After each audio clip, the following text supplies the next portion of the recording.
the more you specialize in fertility acupuncture, the more you end up sort of like drilling down into a particular area. And if I have a particular area, it is long-term unexplained infertility and people who have had failed IVF cycles. And it's about trying to work out, it's sort of dovetailing that sort of Chinese medicine approach in terms of nurturing and supporting fertility, and also a lot of Western med knowledge in actually what you can look for and what you can measure and what goes wrong and how to try and work out what's happening.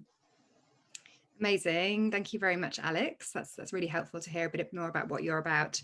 And I know that you're also a fertility support trained acupuncturist as well. So we've worked with a couple of people that have been trained in that way, and we know that that's, you know, a really, really fabulous training to have, and really informs the way you practice, right? Hugely. I think before I'd gone down the fertility support trained route, Chinese acupuncture, fantastic for normal fertility. So like if someone kind of walks through the door and they want to get pregnant, and you know, that's great.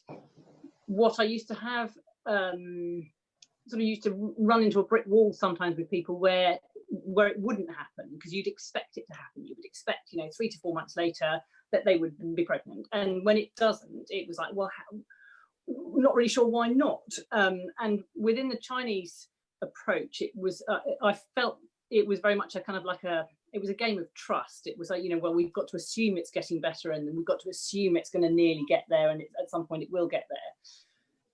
And then the difference I think that the fertility support training has brought in is just so much more knowledge on why it doesn't, you know, and what you can actually test for in terms of blood tests and scan results, and the real nitty gritty as to why things don't happen. And it's just completely kind of given me just a completely different perspective on how to work with someone who is lost, totally lost. Because if you don't really understand where you are and why you're a bit lost, it's really difficult to know what's the best thing to do to fix things. I mean, back in my day, a long time ago, I did IVF, and it was in a, you know, it was kind of late 90s where it was all a bit new and there wasn't any information anywhere, and you know, if the doctor said it, you did it. And you know, Google had only just been born, and Dr. Google really didn't exist at that time, so it was like an information vacuum. And yet I see people who come into my clinic and they look just as lost as I felt back then, in spite of the fact that Dr. Google tells you bloody everything. You know, you've got a list of supplements as long as your arm, that if you take this you will get pregnant, if you do this you will get pregnant, and you just think it's just information overload, and no one really gets much of a clue as to how to navigate through that, and what is appropriate for them and what is not appropriate for them. And I think some of the Western med stuff that comes in from Nava's training gives you a really good way to actually properly establish what is the right approach for this person as opposed to that person. So it's not, you're not sort of treating everyone the same. It's very individual, lots of testing, which some people really love and some people really don't. And I've actually stopped working with the people that don't want to do any of the testing, because to me it makes such a lot of difference to know where I am rather than just to guess where I am.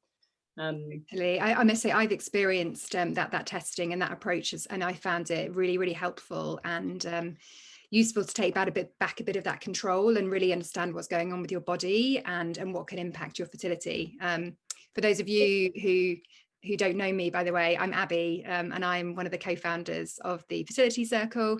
And I guess what we're trying to do is help people to navigate some of those issues that Alex was describing around, you know, information overload and community and support. So yeah, if anyone doesn't know of us, do go and check out our app, which is live in the App Store and the Play Store. You can just search Fertility Circle and find it. But yes, hello to everybody. So And Alex, as she was saying, is one of our resident experts. So we run a lot of these types of events with some of our wonderful experts. And we're super grateful, Alex, for you taking your time out this evening to come and join us. We are going to try and have, I think, today a really casual conversation about things that people might want to consider before they consider IVF. And the way that we kind of want to run this is, I think we'll be having a bit of a chat, but we would really love your questions and your contributions. So do feel free to keep your video on or off. Do feel free to unmute yourself and, you know, come and join in the conversation or ask questions. Or if you prefer, just pop your questions in the chat thread and I can ask them for you to Alex. But that's the way we're hoping to work things today. So not sure where you want to start, Alex, but I was sort of thinking if you can perhaps tell us why this area is actually quite an overlooked area, and why you think it's important that we actually think about this before we jump on into IVF. I think, okay, to answer that, I think I get a lot of people who come to me, and lots of people have the same thing where people walk in the door or they call and they sort of say, I think I need IVF.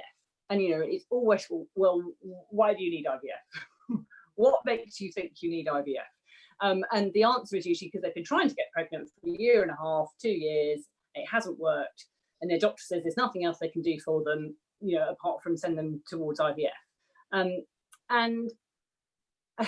And that's not a good enough reason for me to think you need IVF.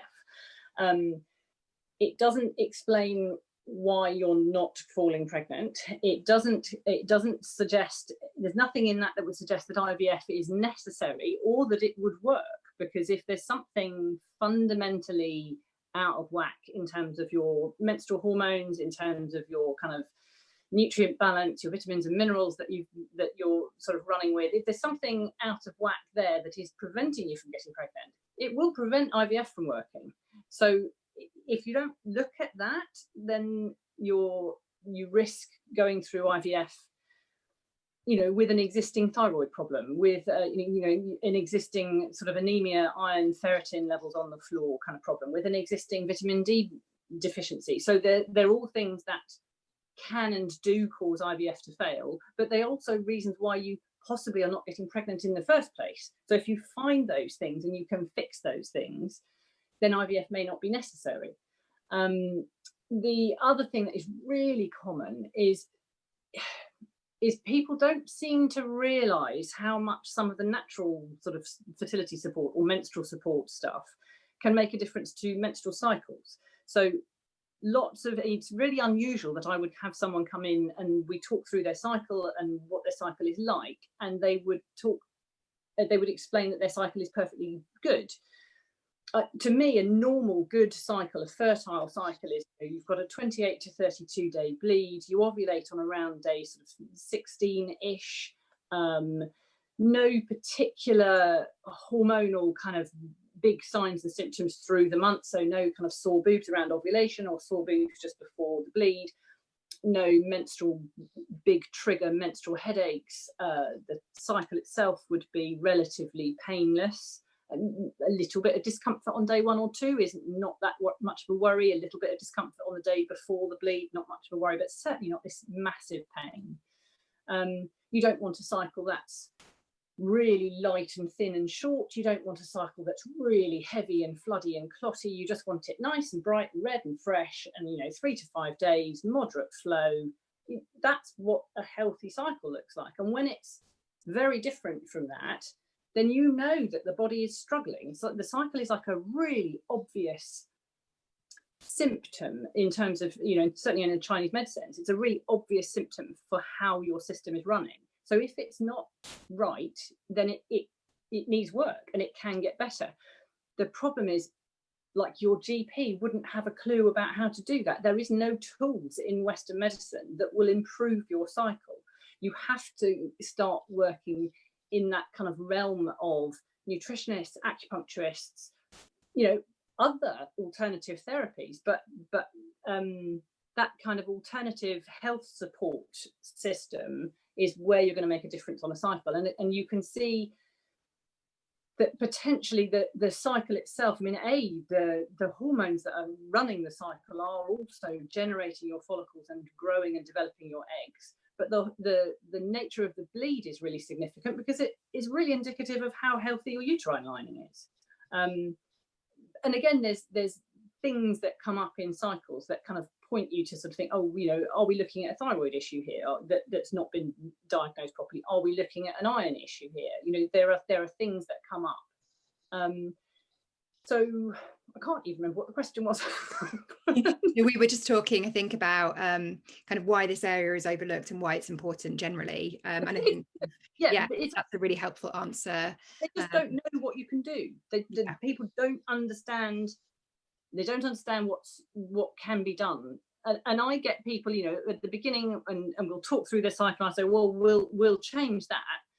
And then the next bleed comes around and they come in and they go, it was completely different. And I'm like, yes. Yeah, I've seen that difference this year. The same, you know, I've been working on my cycle whilst we've not been able to try because of the pandemic, and I've been amazed actually at the difference I've been able to see across the year from the beginning to now, just from making those kind of like lifestyle changes and having some acupuncture and all that sort of stuff. Simple change. It's not complicated changes of, you know, a list as long as your arm of weird and wonderful supplements. It's not that complicated. It is, you know, in essence, it's about getting the digestive system moving. It's about, you know, supporting good iron, supporting good vitamin D, supporting a good microbiome. You know, there's little things, but it's not complicated. It's just overlooked because I think, as I said, generally Western med doesn't realise the changes that can come about, and so they just don't, because they don't have any tools in their box for that. So they just go, there's nothing for it, it's IVF.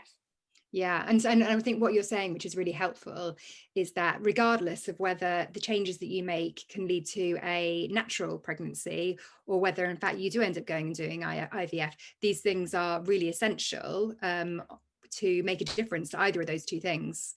So what you're doing is important anyway. It's, I mean, the one thing, whenever anyone asks, you know, on Instagram or whatever, and they talk about sort of, you know, preparing for pregnancy or preparing for IVF, and the standard answer always comes back, you know, 3 months. You know, practitioners who work in this space, we say 3 months, and you can almost hear the eye roll of, oh God, they just want to see me for 3 months. But 3 months is, I mean, 3 months is the minimum. Really, you're talking 3 to 4 months. And you have to kind of backtrack as to what's happening under the hood. If I'm, you know, I don't ovulate anymore, but if I was to be ovulating this month with an egg, it is coming out of a follicle that has been going through significant developmental stages and changes over the previous 120 to 150 days, laying down different layers of types of cells inside it that will then generate the hormones that generate the follicular fluid that feed and nourish and produce the egg. So the better structure and the better nourishment that goes into building that follicle, the stronger the egg will be. And we know that if someone sees us for a month or two, we'll be making improvements. If they see us for the full 3 months, then, you know, I'm Larry laughing, because I'm kind of like, okay, then we've really done beginning to end of this follicular development with just a better hormonal balance, a better system, better sleep, better stress levels, better everything. And it makes a difference to the shape and the structure of the follicle, which makes a difference to the egg. So yes, if you're, you know, at the end of the day, you could work with someone for 3 months, 4 months, and at that point maybe decide that there's male factor fertility issues that are leading you down the IVF path. But you've bloody well done an awful lot of positive good for follicular development and egg health. Yeah. And that hold on, you know, once you get good with that, it has a lot of momentum. It can keep itself going for quite some time. That's really helpful. And I think it'd be great to touch on in a moment that sort of toolbox that you mentioned of things that you can change. We just had a quick question come through, so perhaps we'll touch on that now first, if that's okay. The question is around ectopic pregnancy, and is there any advice on struggling to get pregnant following an ectopic pregnancy and the removal of a fallopian tube? One thing I would just say on this one is that we ran a really fabulous event on Saturday just gone with Victoria Smith, who is an expert in ectopic pregnancy. She's a nutritionist, and she also works on a lot of lifestyle factors as well. So she did an event purely on this, and she has given so much helpful information in that event. So Alex will answer, but I would also say to you, go and check that event out in playbacks, because it's a whole hour dedicated only to that. But Alex, sorry, I will let you let you answer the question, but just to signpost that as well. Right, so there's a few things with someone who, and again, quite frequently I see people who've had an ectopic pregnancy. For a start, I think that, which you probably will already know, is that hi everyone, are you having any issues with the screen? Who, me? What was that? Sorry, I had an issue hearing you, but I don't know whether it was just my connection. I apologise, my connection isn't brilliant today. So the joys of running these Zoom events. But I probably interrupted you, Alex. So carry on. Yeah. So when there's one tube left, so you've got, normally you have your uterus with a tube out either side. When there's a single tube, people worry that it will only be collecting eggs from one ovary, but actually the fallopian tube itself it has almost like a biochemical sort of sensor to a ripening follicle, so it will move around. You know, if there's enough good circulation and a low enough kind of sort of tension within that kind of abdominal cavity, the fallopian tube will move from one side to another, so it will still pick up potentially eggs from both ovaries. So that's one thing. But with that, my personal preference for anyone who's had an ectopic pregnancy or any kind of abdominal surgery, you know, cyst removal, appendix, intestinal surgery, anything like that, I tend to point them towards it sounds all a bit weird and wonderful, but it's really effective, like visceral osteopathy, or some form of therapist who works within that visceral space, in terms of you can end up with adhesions, and it depends on how the ectopic was. Sometimes it's, you know, it's properly ruptured and there's been a lot of sort of almost like a septic sort of toxicity that comes with that. Sometimes it's not that like that, but it can be, and it's about calming down and helping to restore function and circulation and better tissue fluid flow, breaking down adhesions that can sometimes come in sort of post-surgery. That makes quite a difference to functioning on ovaries and uterus. So you know, anyone that comes to me with that, I make sure they see a colleague of mine who works, she's an osteopath by trade. She's specialised in sort of visceral osteopathy, women's health, sort of pelvic abdominal organs. And is that, and are you talking there, because I know a lot of people go and do sort of fertility massage and that kind of thing. Is that a similar thing or something different? That would do something, fertility massage. And I would say probably, you know, if you're looking to self-help it rather than go just down a therapist route, you could find on YouTube there's some fantastic fertility massages, and like castor oil packs followed by fertility massage would do an awful lot of good in terms of, again, just sort of freshening the tissue, clearing things, cleaning things. There's often a degree of almost shock that's kind of still in the system somewhere, that, you know, it's a frightening thing, and that needs almost a bit of work on its own, that kind of reconnection and trust and softness towards your kind of whole kind of ovaries, uterus, that whole kind of space. Just that you need to kind of be slightly mindful of your relationship with that, and because it is quite, it's quite a frightening thing, and people do tend to there's like almost a separation that you get between the person and the surgery that they've had to go through, and the whole kind of fear and emotional pain that goes with it. So there's work to do with that. There's work to do with the tissue, and as I said, with the detox, with the restoring sort of structure and function.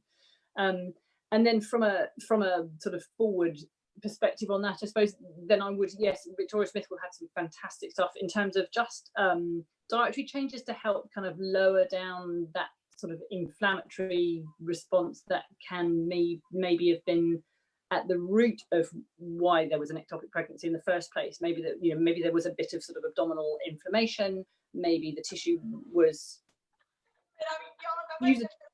to use a Chinese term, we talk about sort of stagnation, when there's not enough movement somewhere, when things are, is literally stagnating as such, and that tends to be from our kind of weird Chinese diagnostic, that would maybe be why you would think there would be an ectopic. There's not enough movement of the embryos or egg, whichever state it's in at the time, but it's embryo really that's coming down the fallopian tubes, because the fallopian tubes they kind of pulse to pass the embryo down them, so there's like almost like there's potentially just a bit of lack of movement, which was possibly causative of the ectopic. So you're looking to try and get underneath, maybe making sure that that's not still an issue, and at the same time there's quite a lot of kind of housework and clearing and cleaning that needs to be done after an ectopic, in my experience. That's really, really helpful, thank you. We just had another question come through that I think is a really helpful one that I'm sure a lot of people are wondering, and that's around, so I've been asked to recommended to start IVF due to depleted ovarian reserve. Should we be considering alternatives first, or will we be losing precious time? Yeah, it's one of my topics. lower AMH, diminished ovarian reserve, right? For a start, it depends slightly on what age we're talking at, because the younger you are, the less of a worry. You know, if I've got someone reasonably, you know, sort of healthy and robust and in their early 30s, and they've got like a low AMH, or just found out they've got a low AMH, that doesn't really worry me that much. It's about are they ovulating? There's some fantastic research on AMH which shows that it was a study done on women sort of in their, I think it was from, can't remember off the top of my head, it was something like from 34 to 44, I think was the age bracket of the study, and they took you to be in the study, you had to be trying to get pregnant, but you've been trying for less than 3 months. So it was people who just started trying to get pregnant, and they were looking at low AMH and time to pregnancy, and they worked out that if you had a perfectly normal AMH and you were ovulating every month in this age bracket, on average you had 75% chance in a 12-month period of conceiving. So that's a regularly ovulating woman with a normal AMH, so a normal amount of eggs coming through. If you had low AMH, you had an 84% chance of becoming pregnant in that time, which is just, yeah.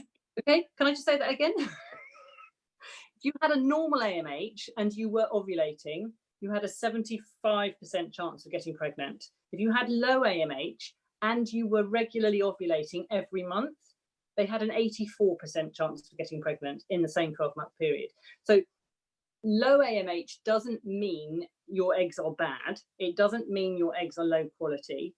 It does mean that there are fewer of them in the pipeline, but you only ever ovulate with 1 egg a month anyway. So that isn't so much of an issue. You know, in a normal natural cycle, we lose somewhere, depending on what you read, somewhere between 400 to 700 eggs a month potentially are lost, just discarded, you know, go by the wayside. It all kind of pyramids down to this one embryo, or sorry, 1 egg that comes out on ovulation day. When you've got low AMH, you've just got less eggs in the pyramid, but you still have the, you know, the best one comes out at the top at the end. So it's there's nothing about low AMH that says that those eggs are poor quality. because they are smaller in number, the potential to lift the quality of those eggs seems to be slightly better. You know, there's fewer eggs to go round, so nutritional changes, lifestyle changes, acupuncture, it seems to make more of a difference in that age bracket. It's not age bracket, AMH bracket. It's lots of IVF clinics don't like low AMH because they work on a quantity principle. They're trying to get as many eggs through from a cycle as they possibly can, because that gives them in lab the best chance of producing a good embryo. When you're doing it naturally, the quantity isn't an issue. It's all about quality. And so the focus has to come down very much on quality. There's so much I could say about AMH. You mentioned that potentially if they are slightly older, is that a time when you might be considering, actually, should I be going straight for IVF? Because you said if they're in their early 30s, then you wouldn't be so worried. What if they're not? Even that's difficult, because like at the point that AMH is completely unregisterably low, like you can't measure it. At that point, on average, people have about 6 years until they menopause. So you've still got a chunk of time there. It's all about, are you still ovulating? You can still, and lots of people do, you can still regularly ovulate with such a low AMH that they can't measure it. It is still possible. There's and so it's really difficult. It's a really difficult one. My head tells me, from everything I read, my head tells me that if I were in my early 40s with low AMH, with everything I've read, my head tells me that I should go hell for leather on nutrition and acupuncture and natural fertility, do some big investigations on my other half to make sure that there are no contributing male factor things. Because when you're, if you've got a woman who's in her early 40s, you've probably got a man in his mid 40s, and male sperm factor will drop off considerably by that age. DNA fragmentation will be creeping in, and you could have a situation where you've got a perfectly good semen analysis, but you've actually got an infertile partner. So that kind of thing needs to be really ruled out, because you cannot waste time pretending that you're trying to get pregnant when you actually don't know that your male partner is fertile. But I know from the heart pull into IVF is incredibly strong, because you have got that whole kind of, oh my God, time is running out thing going on. The time, as I said, the time from no AMH to menopause is about 6 years. But, if you're in your if you're sort of 35-ish and you've got a very low AMH, you've probably still got between 9 to 12 years until you hit menopause, according to various studies that have looked at AMH decline and menopause. And what do you define as very low AMH there, Alex? So people can get a gauge. It depends slightly on where you look, but I was looking at in my head then, I was sort of thinking, under 2 or 3. But I think often they'll kind of classify anything under 5 would be classified as low. Other interesting things are, AMH is such a big topic. It seems such a small topic, but it's such a big topic. We could do a whole session on it, of course. I literally could talk about AMH for an hour. I think one of the things to understand with AMH, the biggest thing to understand is it's not controlling how many follicles you've got coming through. It's not controlling how many eggs you're making. It is released by, I said that the follicle takes 120 odd days to mature and develop. In the early stages, from about 120 days before ovulation until about 30 days before ovulation, so the early part of those follicle developments, that is when they're making AMH. Hi. They make AMH to protect themselves. Yeah. They make AMH to protect themselves from FSH, so they're not stimulated by the menstrual months. They're allowed to quietly grow. It takes them a long time to do so, and then they get to a point just before the cycle starts where they they become susceptible to FSH and no longer held back by AMH. So AMH is completely, in most women, is a reflection of how many of these follicles you've got in process. It's not, they say it is, but there is nothing really to show that it's indicative of how many eggs you've got left that aren't in the growing process yet. It doesn't seem to correlate necessarily with your primordial follicle reserve. It's to do with how many follicles are currently growing. They are the ones that release AMH. That's interesting. I didn't know that. Okay. Yeah, all sorts of things can hold it down. Like, you know, if you go on the oral contraceptive pill or any other kind of hormonal contraception, that can drop your AMH by 50%. It can drop your AMH by 50% within a couple of months. So you can imagine what sort of 20 years of it potentially with some people will do. And AMH can take quite a long time to recover from there. And often people will have their kind of fertility checkup while they're still on the pill, and they'll be told they've got really low AMH. And so they come off the pill and rush straight into IVF. And you're just like, well, you were on the pill. You know, it would come down because you're on the pill. Low vitamin, which is something that lots of us are guilty of. Low vitamin D will decrease your AMH if your AMH is on the low end of the spectrum. Not so really, it's hard to really answer that question, kind of, certainly, because it's so dependent on the person, right, and how they're feeling as well. But what you would say is age dependent. Absolutely, you need to check out the male partner and see whether there's any issues going on there before you proceed with anything. But if you can, give it just a bit of time to have some of those tests that you're describing. It'd be good to chat about those in a second.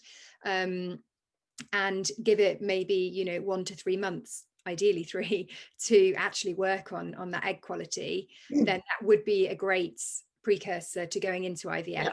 But of course, it's very dependent on the person's situation and on their history and on kind of what's going on for them in their life at that time.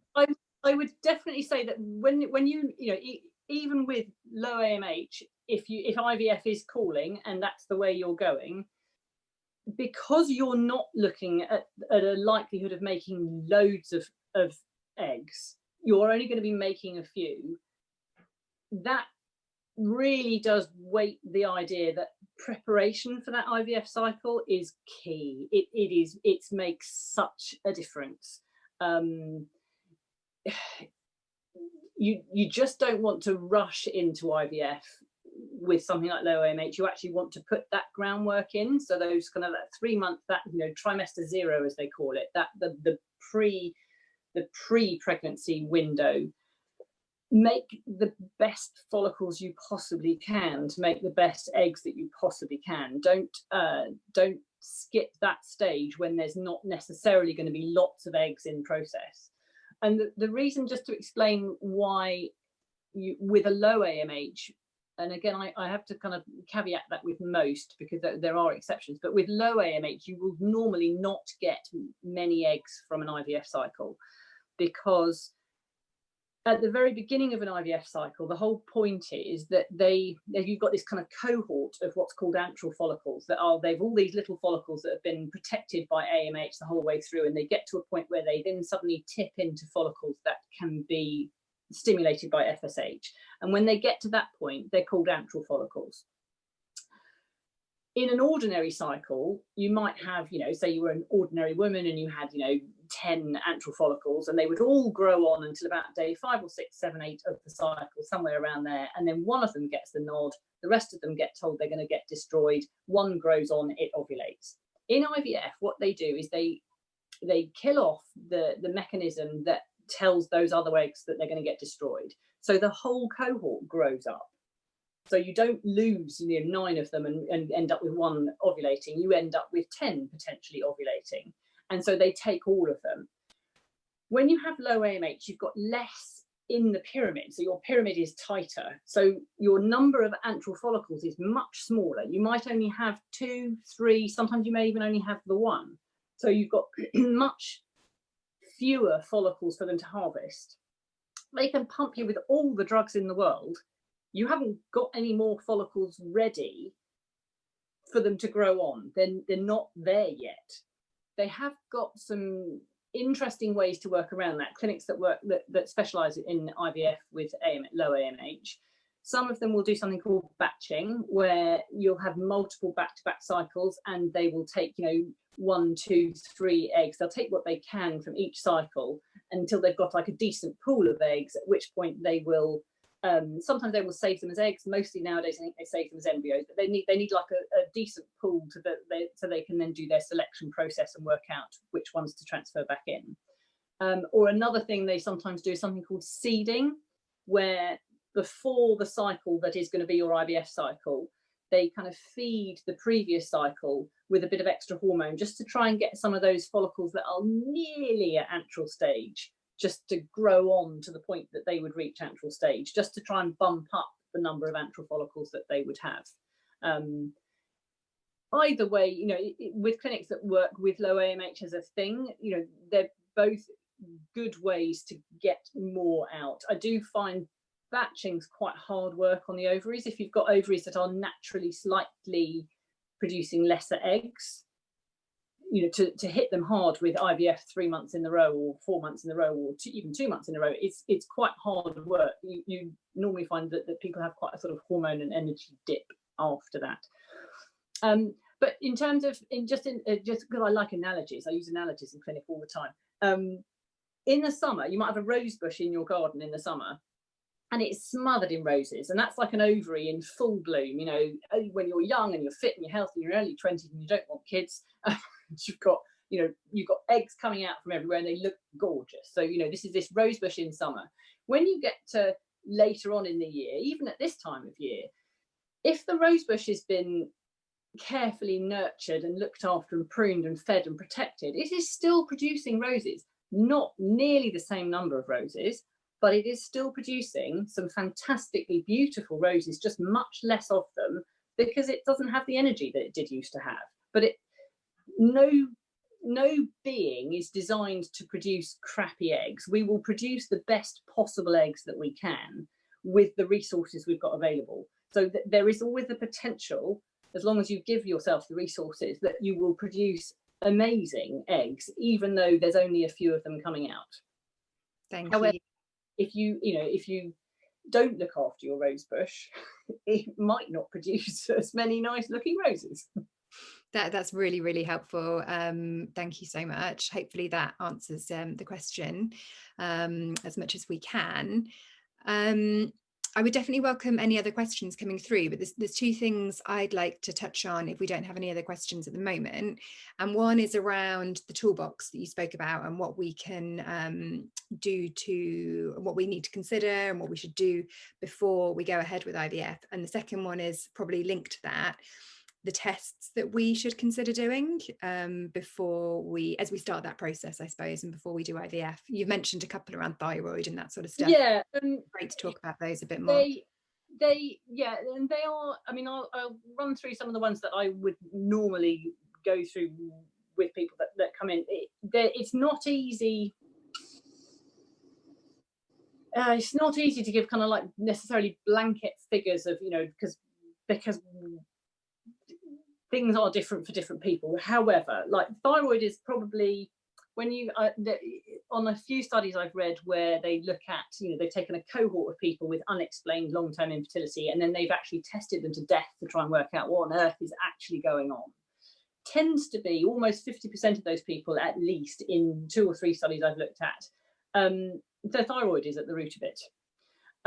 So thyroid, you'll ask your GP to check your thyroid, and if you're really lucky, they'll probably test something called TSH, which is your thyroid stimulating hormone, which isn't actually produced by your thyroid at all, but it is the hormone that tells your thyroid what to do. And if you're lucky, that will come out in a nice range, quite a tight range that is suitable for fertility. But there is a much wider range that the GP they kind of go, well, that's perfectly normal. It's normal. You've got a TSH of 4.3, and that's perfectly normal because their upper range is 4.5. For fertility, we should be aiming to have TSH in the range of between 1 and 2. It's much, much tighter than the full range. The full range is, anyone from 16 to 95, and not everyone in that bracket has a body that is, you know, glowing and fertile and producing eggs, you know. So, you know, if you want to be in that bracket, it's much tighter range. But the thyroid can get more complicated than that, because that's only one of the markers, and that is and as that's the marker that just tells you how much the thyroid is being asked for hormones. But there's other markers which tell you, like free T4, free T3, which are the inactive and active form of thyroid hormone itself. So like, you measure how much the thyroid is being asked to produce, and then you measure how much it's actually producing. And sometimes there's a mismatch there, like either it's not asking very much, or actually, you know, the mismatch that you worry about is where it's not asking very much, but there also isn't very much in the system. You're thinking, well, there's nothing in the tank, but the TSH isn't asking for any. So then that suggests there's a problem somewhere. You can have problems with the thyroid where you've got thyroid antibodies causing problems. Thyroid antibodies, I don't know if people might have heard of something called Hashimoto's. Hashimoto's is like an autoimmune sort of thyroiditis. So it causes like autoimmune flares through the system. And if you have Hashimoto's, because when there's an autoimmune flare, it attacks the thyroid. The thyroid is essential for fertility, but it's really essential for early stage pregnancy, really. And so if you have undiagnosed Hashimoto's, which is not as uncommon as you would think, what will happen is that you're at a much higher chance of early pregnancy loss, which is heartbreaking. And the only way to check Hashimoto's is, I mean, there are red flags for me for Hashimoto's. If someone has like incredibly strong kind of gluten type response, if you're really intolerant of gluten, it might be because you have Hashimoto's. It may be something else completely. It might be a bit celiac, it might be something else, but it does raise the risk of there being Hashimoto's in there. So, but GPs are often very reluctant to go as far as antibody testing because they are. Yeah. So really, I guess the takeaway with testing is that actually it's really individual, and the thing to probably do is to seek out the help of someone like you, or someone that's kind of other things to that I would thyroid is one I always would check. Ferritin is another one, particularly with people who have a history of very heavy periods, or if they've had any kind of operations in the past. Ferritin is like your iron deposit bank. You have your kind of hemoglobin, which is quite easy to lift up. Hemoglobin is like the iron that runs around in your bloodstream and is your kind of like cash in the wallet in terms of iron. You can lift that quite readily with a good diet and good supplements, and your hemoglobin will come up. You'll look at your hemoglobin and you think, oh, I'm fine, my iron's great. But it's still possible within that scenario for your deposit bank of iron, so your ferritin, to be really low. And low ferritin will have an impact on egg quality, and it will have an impact on endometrium, so uterine lining, and will also quite often have a sort of secondary impact on it, will pull the thyroid down. So ferritin, and again, there's a massive difference between normal and ideal. Normal for ferritin goes from about, I think the range is about 20 to about 150. Ideal for pregnancy, or for conception, or for fertility, you're looking at least sort of 70, 75. You want it kind of 75 to 100. You want it kind of in that bracket. The other actually interesting thing that I've had a few cases of lately, which is been quite interesting, and not something that I've seen that much before, but it seems to be like the universe throws me stuff in it's like buses, is when the ferritin is really high.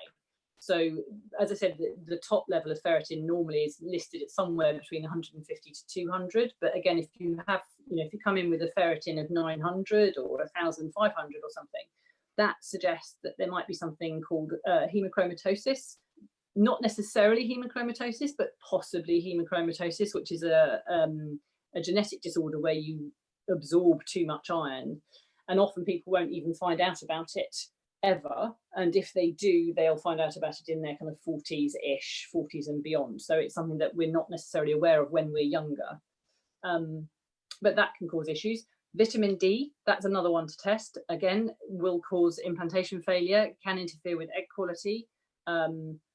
Again, I think the lower limits on there are down in the kind of 30s, but I wouldn't want anyone to be trying to be conceiving if their ferritin was much under 70. Again, you'd be looking to have it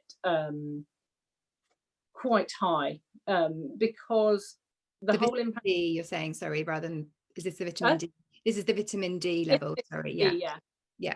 Got you. Because the implantation process, you've got embryo, you've got uterus lining, you've got the placenta kind of digging in, and so there's lots of potential for inflammation, and for the body to need to be able to control that inflammation process really carefully. And vitamin D is essential for us for controlling inflammation.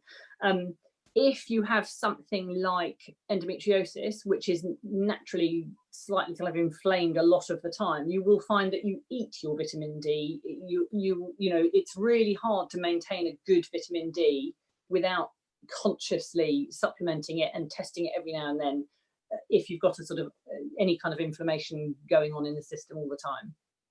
Great. I'm conscious of the time, and we've had a couple of questions come through. I'll just touch on the last one very quickly, because this is related, and then I've got two other questions from some people I'd like to ask.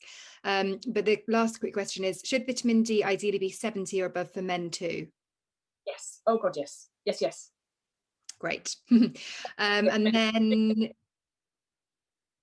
then perfect. Then coming back to another question. Someone's asking around, with unexplained infertility, why would IUI be helpful before IVF?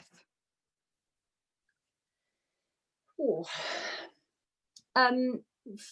For me, I in my head, and I know it's not always that simple, but I kind of think that the IVF fixes this, so it's not necessarily even answering the question, but IVF fixes egg meets sperm issues. So if egg isn't meeting sperm and the two aren't getting together and they're not getting down the fallopian tube into the uterus, that's what IVF fixes. It doesn't fix any quality issues with the sperm. It doesn't fix any quality issues with the eggs. It doesn't fix any quality issues with the endometrium. It doesn't fix the body's ability to sustain a healthy pregnancy. All of that has to be done anyway in order to allow IVF to work. IUI, the thing that IUI fixes as such, I suppose, it fixes sperm motility issues.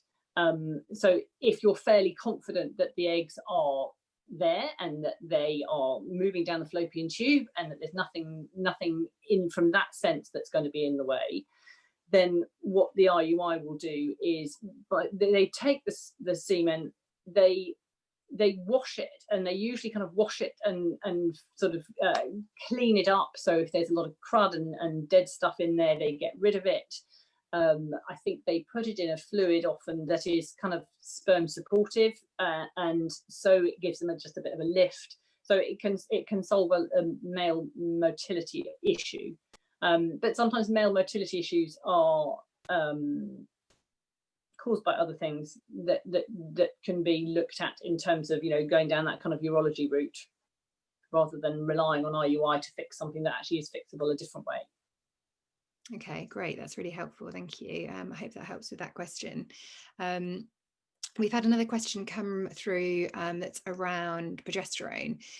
So somebody is saying that they have when they have a day 21 blood test result, it's always showing as borderline around 30 to 32. Is there anything that she can do naturally to increase her progesterone levels? She's 41 and has a 24 to 26 day cycle, so a shorter luteal phase, and only bleeds for 2 days. They also have some male factor issues as well, so they're awaiting ICSI in February next year. Okay. Right, so I would say for a start, if you've got a short cycle, it's difficult to know exactly when you measure on your day 21. To measure progesterone accurately, if you like, you need to chart, because you need to see when you ovulate so that you can then time the progesterone test for halfway between ovulation and when the bleed is. Because if you're bleeding on day 23, 24, and you're taking your progesterone test on day 21, chances are if you're bleeding on day 20, 23, 24, you're actually ovulating on day 12, 11, something like that. And so you're taking your progesterone test really late, and it's not necessarily indicative of the follicle that's generating the progesterone. So progesterone tests need to be timed really carefully. Like if someone ever tells me that they've taken a progesterone test, my first question is, well, how long was the cycle, and how long was it between when the progesterone test was taken and the end of the cycle? Because that will tell me how reliable that progesterone is. A progesterone of 30, 32, I mean, yes, there is clearly ovulation in that.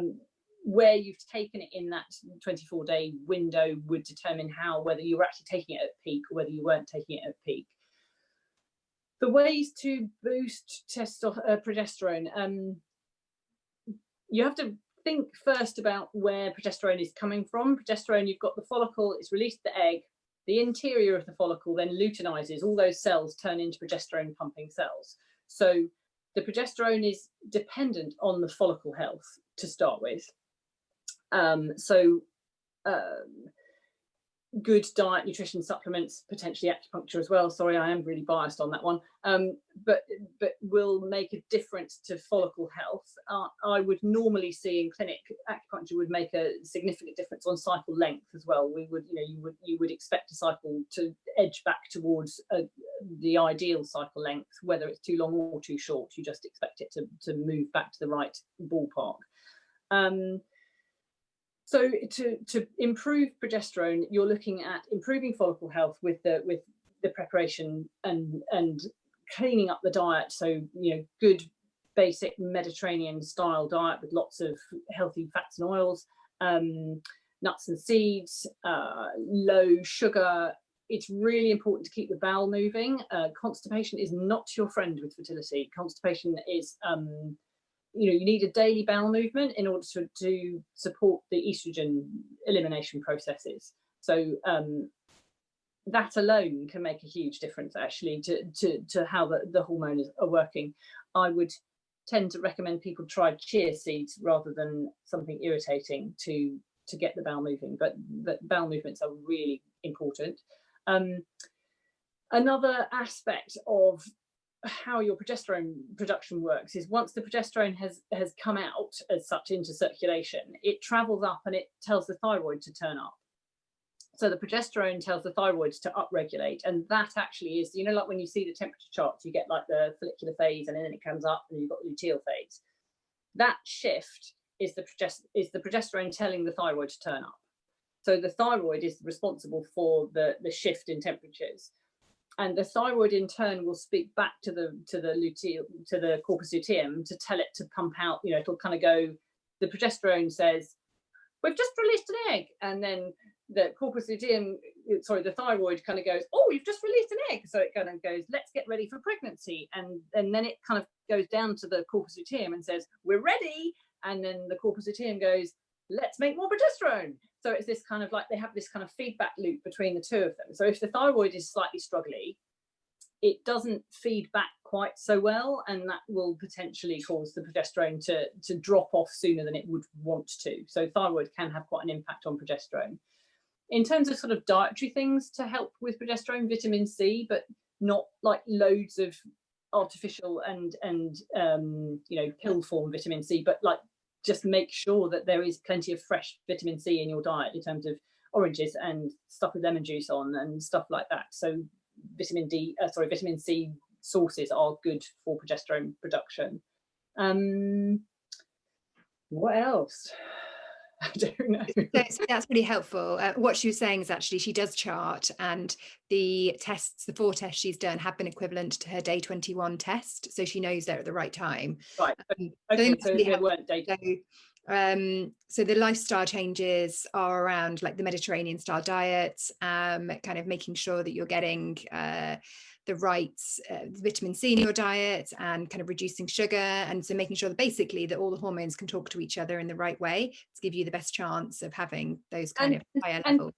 Getting the bowel movements going, particularly in the second half cycle is really, it's understated how important that is, because you will not regulate your estrogen down properly if your bowel is really sluggish.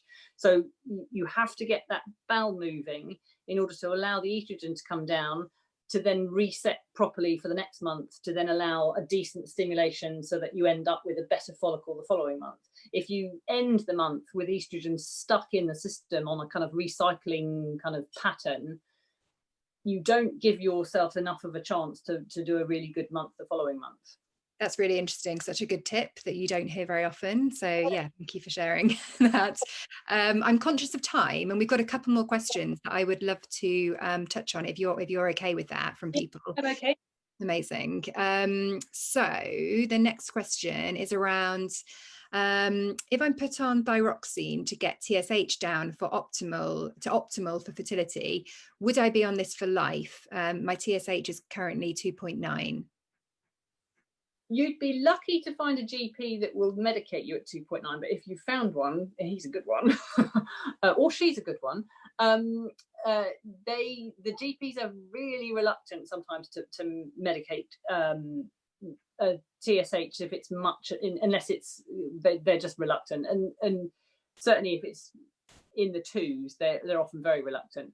But you wouldn't necessarily have to stay on it for life. There are some fantastic resources out there in terms of, again, dietary, lifestyle, supplement changes that you can make longer term to support and fix thyroid issues. But I wouldn't rely on those if you're in that kind of like trying to get pregnant sort of window. Just rely on the levothyroxine does what it says on the tin. It's not particularly bad in any way. It supports the thyroid. It gives the thyroid a bit of a rest and allows a lot of the rest of the body to work properly. Everything that we do depends on thyroid hormone. So it's not worth dicking about with at the moment. And then once you're beyond all of this, then think about yes, there are definitely kind of diet and supplement routes to low level thyroid problems, and unless your TSH was kind of rocketing over 10, it would be considered like a low level thyroid problem, but it's important for fertility. Yeah, that's really, really helpful. Thank you. And then we have one other question coming through. So, any advice for egg quality improvement with an AMH of 14, AFC of 11? I'm age 27 and my cycle seems fine. So what were we trying to improve? Because that all sounded lovely. Egg quality. Egg quality. Egg quality. Well, at the age of 27, and if with egg quality is more simple than you would think. In really, it's a good clean diet. It's a good clean Mediterranean diet. Unless, I mean, I'm not a nutritionist, and I tend not to get more involved in diet than that. I think that's as basically sound as it gets, is a good basic Mediterranean style diet. There are pushes out there for kind of like a no sugar diet, but some people find that really hard to stick to, and just sort of not oodles of ridiculous sweet and sugary things, because insulin spikes can interfere with hormones, and anything that interferes with hormones will interfere with potentially will interfere with egg quality. Circulation is a big thing. So if I was looking to sort of advise someone in terms of what they could be doing at home, maybe it would be to, in that kind of post-bleed, pre-ovulation window, maybe a castor oil pack or two once a month, twice a month, something like that. It just helps sort of spring clean and sort of clean and freshen and revitalize kind of the tissue in that kind of lower abdomen area. There's loads of stuff out on the internet about castor oil packs. They're a really good idea. Digestion, keep the digestion moving. I would personally add in a bit more, if you're not already in that zone, a bit more in terms of microbiome support. So kefir, kimchi, sauerkraut, kombucha, those kind of natural forms of microbes. or you know, you can never have too much in terms of microbes, I don't think, but either something like that or a probiotic, good probiotic, Simprove, something like that, because the way our internal system runs is very dependent on our microbes. So and they get wiped out by all sorts of things. Yeah, definitely. All right, that's really helpful tips for everybody, I think. We've actually had one question that I think you can answer really quickly, and one other question come through. So the first question, the quick question, I think, is how often should we do acupuncture to see results? Is once a week okay? Yeah, no, for me, definitely once a week is okay. And not necessarily once a week long term either. Once a week until I get the cycle into a place where the cycle is just how I like it, and then I'd back off and probably do twice a month. Some people, the cycle is just rolling really nicely and will back off and just do once a month. We'll just sort of tap in sort of the mid follicular phase. For me, the cycle breaks into, it's almost like a seasonal thing. You know, my analogy with that is, you know, if you've got a vegetable garden and you go there at the end of the summer and your tomatoes are rubbish, if you go there at the end of next summer and the tomatoes are just as rubbish, there's no point, is there? But if you want better tomatoes next summer, you have to go there in the winter and, you know, clear it. You have to go there in the autumn to start with and clear it all down and put it to bed properly. You maybe think about what tomatoes you're going to plan and how you're going to do things in the winter, and you restructure some of your greenhousey things. In the spring you're planting things, and then in the early summer you're tending and looking after things. So then you will get a better crop. Then you will make a difference. And not touching it in each of those phases doesn't give you as much benefit as touching it in each of those phases. If you're only attending to someone in one kind of season, if you like, of the cycle, it's very different to if you actually get to see them the whole way through. There are times when there's less work to do. So if everything's going really well, I don't necessarily need to see someone like in the bleed phase. If their bleed is absolutely fine and there's no pain and there's no issues with it, it's like the dead of winter, if you like. It's the time when actually maybe I would have less to do. So we would maybe back off that one. But that would be, okay. That's kind of it. Amazing. Now, I know we've gone over slightly. We have one last question. This is potentially a huge topic, so I don't think we'll be able to go into it in a huge amount of detail because it's around sort of male factor. What I would say to you is that there was a really great event that we ran on Tuesday night with Jonathan Ramsey, who's one of the leading urologists in the country, and it was all about male factor fertility and kind of what people can do about it. That session will be live in our playbacks probably in the next couple of days, so I would definitely encourage you to go and check out that question around male fertility. But anyway, right now the question would be, what should men do prior to IVF? What kind of lifestyle changes? What supplements?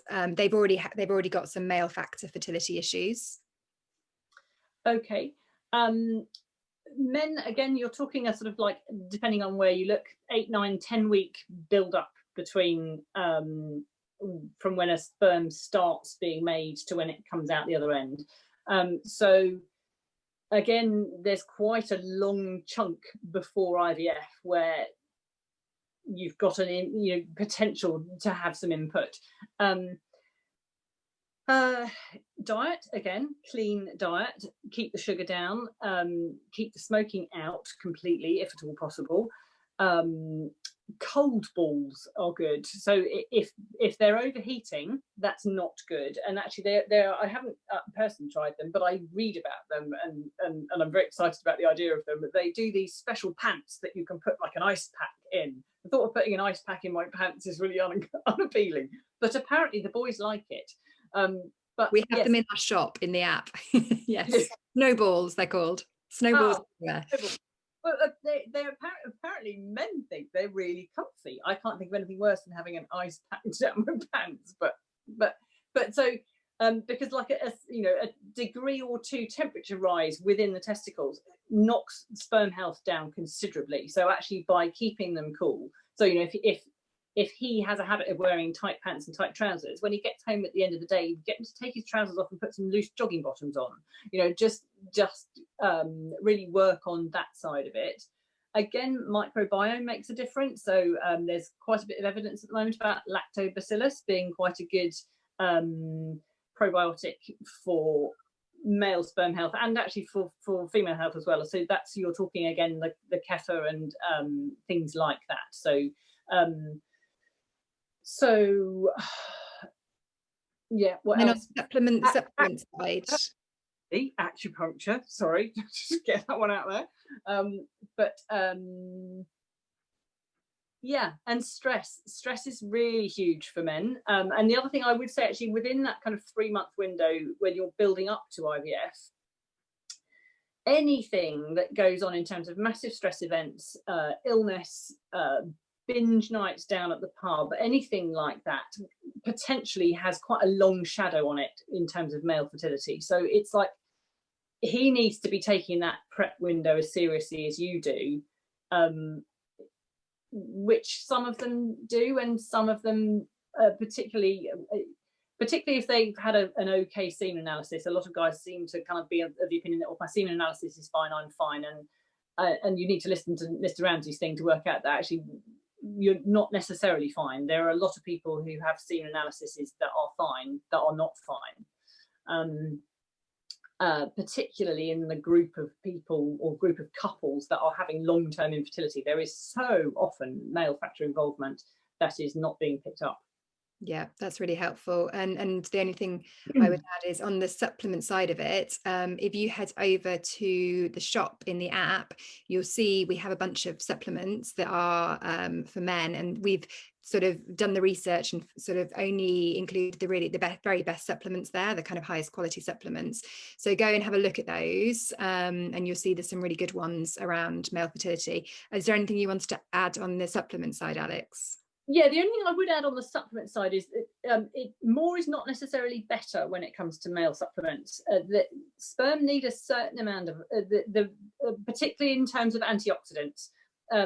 Antioxidants, oxidization is a sort of like a sort of toxicity in the system, and antioxidants keep that under control.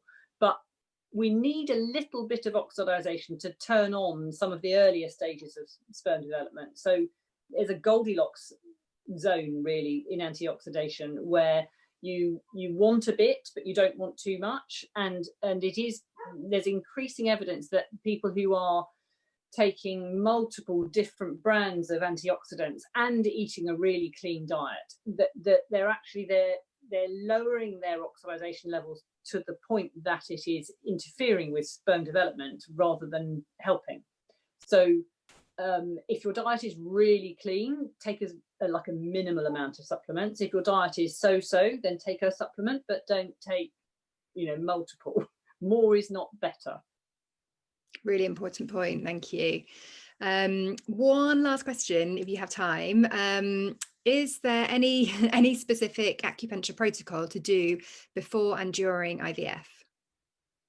Yeah, that one always it's always a tricksy one.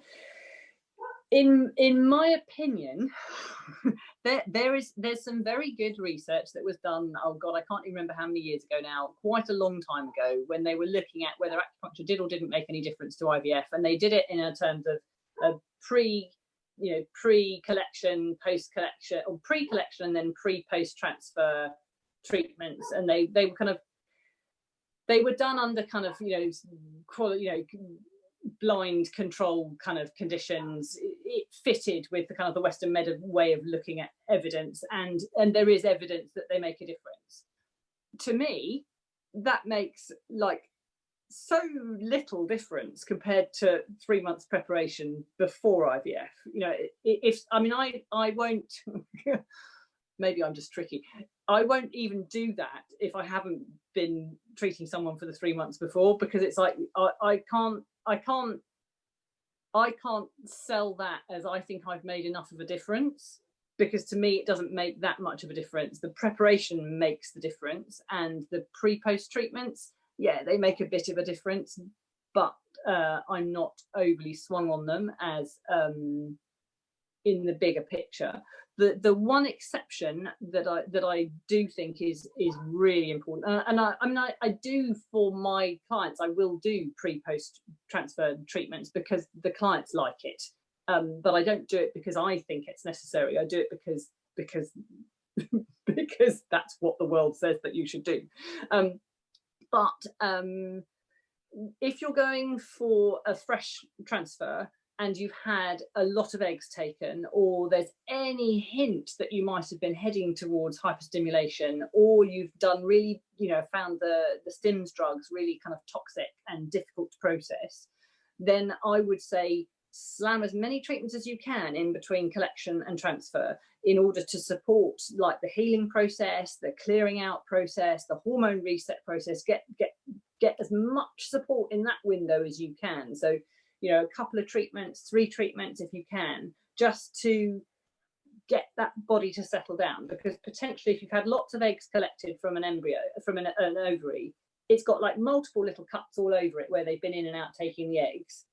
And then you're going to, 4 days time, 5 days time, you're going to pop an embryo into the uterus that's right next to that seething, healing, not very happy ovary, and you just think you just want that completely settled. If someone's got like a toxic build-up because they haven't done very well with the stims hormones, they've had lots of headaches and stomach aches and nausea and this, that, and the other, you think, well, let's just help the body to clear and detox that. Let's get the milk thistle in, let's get the acupuncture going, let's get some castor oil packs going. Actually, castor oil packs I would be slightly careful of in the 2 or 3 days before transfer because they can be a bit too stimulating. But there's lots that can be done in that window. And then the post-transfer window or post-transfer treatment, it depends on the person, but I think there is a real benefit on that one because it can just, there's that kind of post-acupuncture loveliness that you get, that the sort of like that post-acupuncture, the world's a happy place and I'm just feeling lovely. If you can introduce that to someone in the sort of the nervous anxiety that kind of follows a transfer, if you can help them to settle themselves and to feel just generally better about the world, I think that's a good thing to do, because I think it is a time when people are really, really anxious. Yeah, amazing. Okay, so basically holistic approach with that kind of preparation is really the key thing, with some acupuncture during that time. It's a bonus to do the extra stuff, around the IVF cycle. That's the way I see it. Yeah.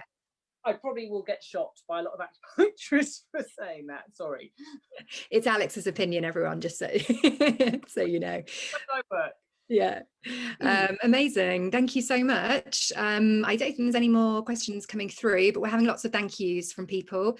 One person earlier said they've learned more just in this hour than they ever have done in all their years of fertility treatment. So thank you so much for sharing, so much detail and so much insight and knowledge. It's been really fascinating. I've learned a lot of stuff and I've really enjoyed the conversation. So thank you so much. Good.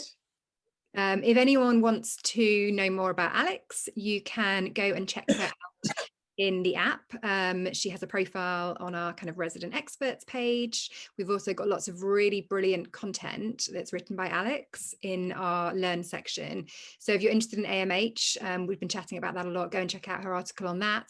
There's one on progesterone as well. So do go and check out those resources in the app because they are really, really helpful.